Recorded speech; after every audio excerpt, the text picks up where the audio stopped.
Hey, this is Rick Vandenberg for Turf Bugs and Rock and Roll, and I'm out in my backyard. It's July in North Carolina, so it's really hot and humid, and this is my backyard. It's Bermuda grass. It doesn't have irrigation, but we've had good rains this year, and there's some significant biological activity taking place out here. So if we walk over to the magnolia trees, you can see that there's what's called green June beetles.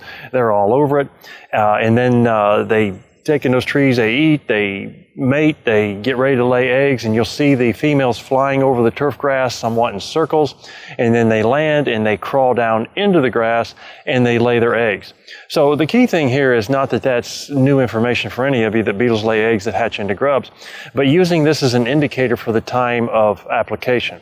Most years I really don't have that many Japanese beetles around my house, and so therefore I typically, if I'm going to treat for grubs, I don't do it late June, early July when the Japanese beetles are flying.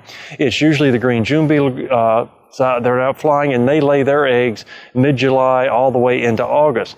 So the proper application for a green June beetle grubs would be a little bit later in July. Now, if you have both species, then treat sometime the 1st of July, and the residual activity will carry you through and get both of them. But take note of biological activity of pests such as green June beetles. That tells you, number one, you have a potential problem because the adults are laying eggs out there which will hatch into grubs. And number two, it tells you the timing spot on if you can respond to that activity. Hope that helps. Look forward to seeing you again soon.